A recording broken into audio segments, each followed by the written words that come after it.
Dengan demikian kita dapat membentengi diri kita dari bahaya memamerkan tubuh wanita, kelab telanjang dan pergaulan bebas, serta kebobrokan moral. Sebuah buku picisan Freemason tentang perkawinan. Siapa yang ingin mengetahui banyak tentang sikap Freemasonry mengenai budi pekerti dan akhlak, dan melihat buku perkawinan yang ditulis oleh Len Brun, Kepala Freemasonry Prancis, dan Perdana Menteri Prancis, tahun 1936 dan tahun 1946, sebuah buku tentang seks yang paling kotor. Freemasonry telah menerbitkannya dan menerjemahkannya ke dalam sejumlah besar bahasa asing. Contoh-contoh sesungguhnya dari tingkah laku moral Freemasonry. Siapa yang ingin mengetahui dari sejarah, maka ia dapat membaca kisah Mirabeau. Orator Prancis yang amat terkenal, Freemasonry telah menjeratnya ke dalam perangkapnya, dan akhirnya ia meninggal setelah suatu tragedi yang amat menakutkan. Ia hendaknya juga membaca kembali kisah kelap kaca di London, untuk melihat bagaimana Freemasonry telah mengeksploitir seks, uang suap dan kebobrokan, demi menguasai orang-orang yang berpengaruh dan mempunyai status dalam masyarakat, agar orang-orang ini dapat dijadikan bidak-bidak yang dapat digerakkan sekehendak hati oleh kekuatan rahasia. 4. Di atas kekuatan.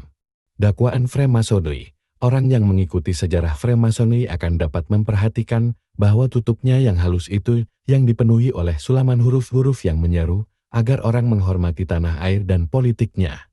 Sejarah telah membohongkan hal ini. Tetapi hari-hari telah menyingkap selimut tutup Freemasonry yang halus empuk itu, lalu kelihatan muka yang penuh keinginan untuk berkuasa, yang setiap selnya haus akan kekuasaan, akan kedaulatan.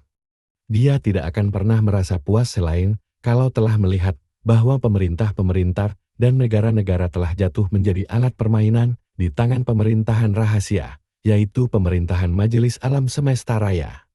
Tidak terlalu berlebihan jika kita katakan bahwa semenjak 2 abad yang lalu, sampai sekarang ini, Freemasonry telah menjadi suatu kekuatan di atas segala kekuatan di banyak negara di dunia ini. Status seperti ini dapat dicapainya setelah melututi warga negara dari tanah airnya dan menjadikan bagian dari negara rahasia. Ini jelas sekali tampak dalam sumpah yang diucapkan anggota Freemason. Ia bersumpah untuk memutuskan segala macam hubungan yang menghubungkannya dengan tanah airnya, dengan bangsanya, dengan para pemimpin bangsanya, dan dengan penguasa yang terdapat pada bangsanya itu. Teks-teks Freemason mendustakan seruan itu. Sekarang kita akan mengambil sebagai bukti 2 buah teks yang ditulis oleh tangan-tangan Freemason, yang masing-masingnya menjelaskan apa yang telah kami kebukakan, bahwa dalam buku Majelis Raya Nasional Syria Lebanon, yang ditulis oleh 2 penulis besar Hussein Las dan Ahmad Muhtar Najah, dapat kita baca kalimat-kalimat berikut. Freemason tidak ikut campur dalam urusan agama, dan juga tidak dalam politik. Tetapi dalam kenyataannya, ialah yang telah menjungkir balikan sistem dunia di dalam revolusi Prancis, Amerika dan revolusi Rusia. Dalam buku Mutiara Sejarah Freemasonry tulisan penulis besar, Hayri Rida, dapat kita baca kalimat berikut. Semestinya Freemasonry menjadi pemimpin dari partai-partai politik yang ia memimpinnya, dan bukan ia dipimpin oleh partai-partai, karena Freemasonry adalah suatu rencana politik. Saya tidak tahu bagaimana menyesuaikan kata-kata ini dengan kata-kata yang berbunyi, Freemasonry sampai tidak campur tangan dalam politik. Dalam bab selanjutnya akan kita baca tentang kekuasaan Freemasonry dan cara ia menggunakan kekuasaannya yang seringkali dilakukan. Sifat ketiga, pengorganisasian dan tolong-menolong. Organisasi dan tolong-menolong adalah sifat yang menonjol dalam Freemasonry, yaitu pengorganisasian dan tolong-menolong antara sesama anak-anak kuil. Pengorganisasian. Pengorganisasian ini jelas sekali kelihatan dalam tingkat-tingkat, baik dalam pertemuan-pertemuan resmi maupun yang tidak resmi. Dalam majelis, tiap anggota dalam majelis mempunyai tingkat masing-masing dan mempunyai tempat yang dalam keadaan bagaimanapun tidak dapat dilanggarnya, selama ia belum membuktikan loyalitasnya yang mendalam terhadap prinsip-prinsip Freemasonry dan memperlihatkan kegiatan yang positif yang membuktikan bahwa ia telah berhak untuk mencapai tingkat yang lebih tinggi. Setiap anggota mengetahui tentang Freemasonry sesuai dengan tingkat dan posisinya. Siapa yang masih menduduki tingkat pertama tidak akan mampu mengetahui secara keseluruhan prinsip-prinsip dan rahasia-rahasia Freemasonry, selain sampai kepada suatu batas tertentu saja. bahkan juga kode-kode rahasia. Maka apa yang dimiliki setiap tingkat tetap merupakan rahasia dan tersembunyi dari orang-orang yang masih berada di tingkat-tingkat bawah. 3 tingkat Freemasonry di dunia. Majelis-majelis yang terdapat di seluruh penjuru dunia saling berhubungan antara sesamanya, dan semuanya itu tunduk kepada petunjuk-petunjuk satu sidang. Sebabnya adalah karena Freemasonry terdiri atas 3 lapisan. 1. Freemasonry simbolik, yang terdiri atas anggota-anggota yang pertama kali masuk, dan lapisan ini berakhir di tingkat ke-33. 2. Freemasonry royal, atau Freemasonry kontrak kerajaan, yaitu tingkat yang lebih tinggi dari tingkat ke-33, yang diberikan oleh 3 orang kepala yang dikenal dengan kodenya ZYH, yaitu Zerubbabel, Yoshua dan Haggai, yang pertama di kalangan mereka dinamakan yang maha lemah lembut. 3. Freemasonry universal, dan ini merupakan lapisan puncak. Di tangan para anggota lapisan ini sajalah terletak putusan mengenai segala masalah setiap majelis Freemasonry di dunia, termasuk semua barang dan semua orang yang terdapat di dalamnya. Anggota Majelis Universal atau Alam Semesta. Para anggota Majelis Alam Semesta itu terdiri atas 12 orang Yahudi yang mewakili kabilah-kabilah. Tugas mereka adalah melaksanakan rencana rahasia organisasi yang telah diputuskan oleh 9 orang Yahudi yang merupakan anggota pendiri pada tahun 37. Dan telah diakui oleh Majelis Raya Inggris tahun 1717. Penguasaan Majelis Alam Semesta terhadap majelis-majelis dunia. Majelis ini mengarahkan kegiatan semua majelis-majelis yang terdapat di dunia dan menggunakan anak-anak dan orang-orang dewasa yang masih buta, baik secara sadar maupun tidak, maka dipadamkanlah dalam dadanya nyala api pengorbanan yang diminta oleh keimanan kepada Allah dan hari akhirat. Lalu ia dibebaskan dari kalangan bangsanya, dan didirikannya dengan tangannya kuil sebagai tempat untuk mengibarkan bendera negaranya. Tolong-menolong. Tolong-menolong di antara sesama anggota Freemasonry adalah amat erat sekali, keras dan positif. Barangkali ia merupakan cara menarik yang amat penting di tangan Freemasonry yang digunakannya untuk menangkap batu batai yang tersesat untuk kepentingan memperkuat kuil. Pada waktu pertama kali seorang pemohon memasuki kuil, maka terdengarlah di telinganya, baru saja setelah penutup matanya dibuka, kata-kata kepala, pedang-pedang ini terhunus diarahkan ke dadamu dan ke mukamu. Gunanya adalah untuk mempertahankan dirimu jika diperlukan. Mengucapkan sumpah untuk kerjasama. Sumpah-sumpah yang diucapkan seorang Freemason setiap kali ia naik ke tingkat yang lebih tinggi dalam jenjang-jenjang seluruh majelis itu. Semuanya ini menegaskan tolong-menolong ini dan adanya ikatan yang amat kuat yang mempertalikan seorang Freemason dengan saudara-saudaranya yang lain yang percaya kepada peraturan-peraturan dan metode-metode Freemasonry.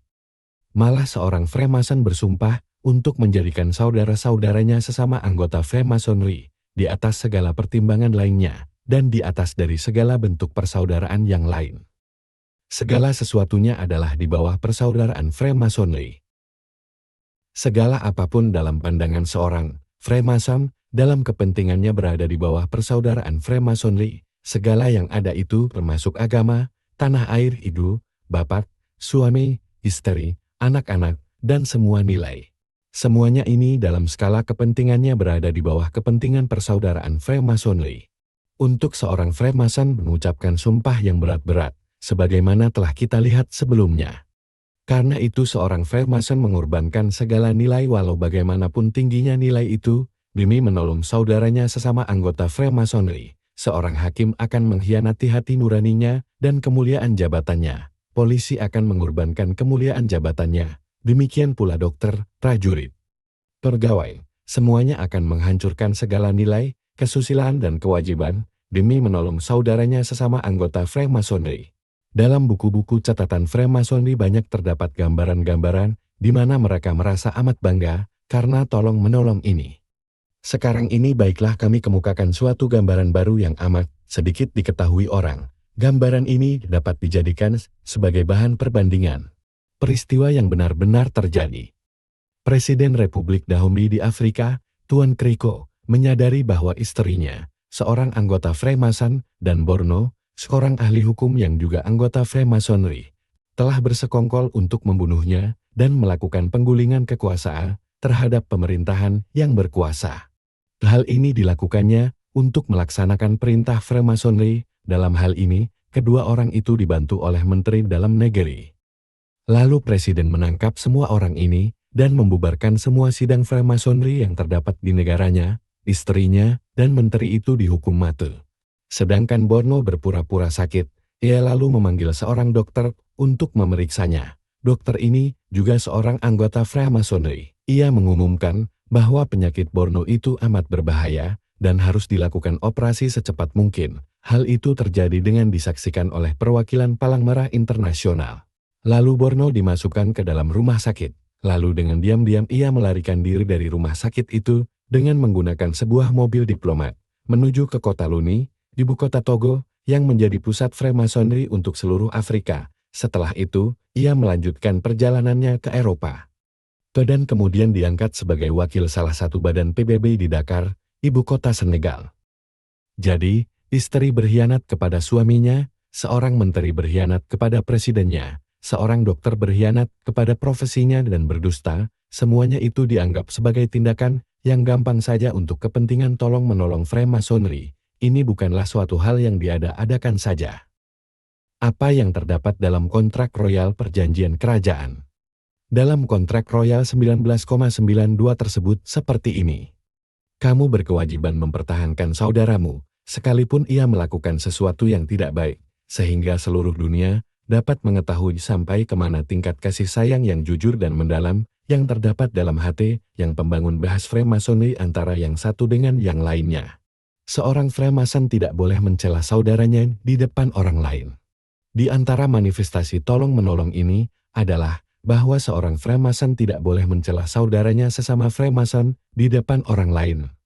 Tersebut dalam buku Freemasonry yang tidak dikenal tulisan seorang Freemason Abdul Halim Ilyas Al-Huri, bahwa seorang saudara Freemason dilarang mengeritik atau mencela saudaranya di depan orang-orang asing, atau menolong salah seorang asing itu menantang saudaranya seorang Freemason.